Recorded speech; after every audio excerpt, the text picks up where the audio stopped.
Prasad Behra arrest చేశారు, దీనిపై ఎలా చూస్తారు? అరెస్ట్ అంటే ఏం లేదు, ఇప్పుడు వెబ్ సిరీస్ లో మనోడు మంచి బిజీగా కనబడుతున్నాడు, అందరికి అందరి దృష్టిలో ఉన్నాడు, మంచి మంచి సిరీస్ చేస్తున్నారు. మావిడాకులని ఒక సిరీస్ ఒకటి బాగా సక్సెస్ఫుల్ గా రన్ అవుతుంది. ఇవన్నీ చూసి ఇది ఒక కుట్రలాగా అనిపిస్తుంది నాకైతే. ఇప్పుడు ఏ ప్రమేయం లేకుండా ఆడదాన్ని టచ్ చేసాడని ఇప్పుడు కేసు పెట్టడం ఏంటి? టచ్ చేసినప్పుడే పెట్టాలి కదా. ఎప్పుడో జరిగిన సిచ్యువేషన్ తీసుకొచ్చి ఇప్పుడు కొంచెం అంతా ఎదుగుతున్నాడు, తొక్కేయాలి ఏదో రకంగా.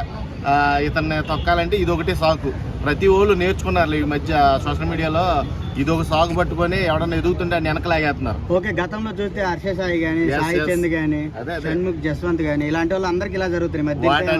వాటన్నిటిని ఉద్దేశించే నేను మాట్లాడుతున్నా. ఇప్పుడు హర్ష సాయి అయిపోయాడు, మన సింగర్ అయిపోయాడు, ఇప్పుడు మన ప్రసాద్ బెహ్రా జానీ మాస్టర్ అంటే ఇక అసలు లైఫ్ కొలాప్స్ అయిందిలే, అది వేరే విషయం. ఇక ఓవరాల్ గా చూసుకుంటే ఎలా తయారయ్యారంటే ఆడవాళ్ళు ఎక్స్పెషల్లీ మగవాళ్ళని టార్గెట్ చేస్తున్నారు. అది కొంచెం ఫేమ్ ఉన్న వాళ్ళు చూసుకొని టార్గెట్ చేస్తున్నారు. అందులో మనోడు మంచి సిరీస్లు తీస్తా మంచి పాపులారిటీ ఉంది. ప్రసాద్ బెహ్రా అంటే తెలియనోడు లేడు, ప్రతి ఓడు అవకాశాలు పిలుస్తున్నారు, ప్రతి ఈవెంట్స్ కి పిలుస్తున్నారు. కొద్దిగా గెస్ట్ రోల్ అవ్వచ్చు, లేకపోతే చీఫ్ గెస్ట్ గా అవ్వచ్చు. సీరియల్ ఆర్టిస్టులు కూడా చాలా మంది కలిసి మా దాంట్లో యాక్ట్ చేయని అడుగుతున్నారు. ఇవన్నీ చూస్తుంటే ఎదుగుతున్నాడు కదా, ఎదిగేవాడిని ఇప్పుడే లాగేయాలి. ఇప్పుడు లాగేస్తేనే మనకు ఉపయోగం, తర్వాత లాగినా రాడాడు అన్న ఉద్దేశంతో వీళ్ళందరూ కూడా అటాక్ చేస్తున్నారని నాకు అర్థం. ఇప్పుడు ప్రైవేట్ పార్ట్లో టచ్ చేశాడు అందే, ప్రైవేట్ పార్ట్లో నీ అనుమతి లేకుండా ఎవడో టచ్ చేయడు నాకు తెలిసినంత వరకు. అది మీరు అర్థం చేసుకోవాలి. ఇప్పుడు ఆవిడ పెట్టేసింది కేసు అంటే ఇప్పుడు ప్రసాద్ బెహ్రాని అరెస్ట్ చేసేస్తారో అతని లైఫ్ పోయింది ఇలా కాదు, ఈ కోణంలో కాదు. అసలు అమ్మాయి అనుమతి లేకుండా ఎవడో కూడా చెయ్యడు. వేసినప్పుడు ఇద్దరికి ఇష్టపూర్వకంగానే జరుగుతుంది. ఇష్టపూర్వకంగా జరిగేదానికి హైకోర్టే దానికి ఒక లా తీసుకొచ్చింది, ఇష్టపూర్వకంగా చేస్తే అది తప్పు కాదు అని. కేసులు పెట్టిన ప్రతిసారి దాంట్లో ఏం చెప్తున్నారంటే గతంలో నన్ను ఈ విధంగా వేధించారని చెబుతున్నారు. గతంలో అన్నప్పుడు అప్పుడు చేయకుండా ఇప్పుడు అదే కదా నేను అనేది, అదే బాసు. గతంలో అయిపోయినాయి అన్ని పనులు, అప్పుడు చెప్పాలి.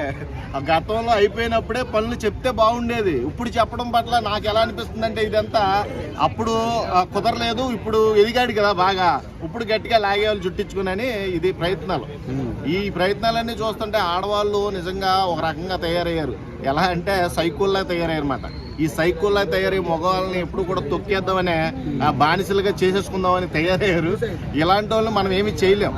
కాబట్టి అసలు తప్పు ఉందా లేదా, అసలు జరిగిందా లేదా అనే దాని మీద పూరా ఇన్వెస్టిగేషన్ చేసి ఈ కేసుని హ్యాండిల్ చేస్తే మంచిదని నా ఒపీనియన్. ఓకే, కొంతమంది మగవాళ్ళు కూడా ఈ విధంగా వేధిస్తుంటారు కదా, వాళ్ళకేం మగవాళ్ళు వేధిస్తారు అంటే ఇప్పుడు దాకా కేసులు ఏం పడలేదు కదా. మగవాళ్ళు వేధిస్తారు ఎక్కడి వరకు, అది హద్దులు మేరకుండా. ఏదో చిన్న చిన్న ఆనందాలు ఉంటాయి కదా మగవాళ్ళకి, ఆ ఆనందాలు తీర్చుకుంటూ ఉంటారు. కానీ ఇలాగ రోడ్డెక్కేసి కేసులు పెట్టేసి ఫలానా అమ్మాయి నన్ను మోసం చేసేసింది, నన్ను రేప్ చేసేసింది అని మగవాడు ఎప్పుడు కేసు ఎట్టడు. ఆడో ఎవడో తీసుకోరు కూడా. Yes, very good. నిజంగా ఎవడో తీసుకోడు. కాబట్టి ఎవడైనా సరే ఒకటే చెప్తున్నా, మగవాళ్ళని కొద్దిగా ఎదిగే వాళ్ళని ఎక్స్పెషల్లీ యూట్యూబర్స్గా కొంచెం పేరు తెచ్చుకునే వాళ్ళ మీద ఈ బురద చల్లే చేష్టలు ఉన్నాయి చూడు, ఈ ఎక్కువగా లేడీసే వాళ్ళు ఒప్పుకోపోయేసరికి ఇలా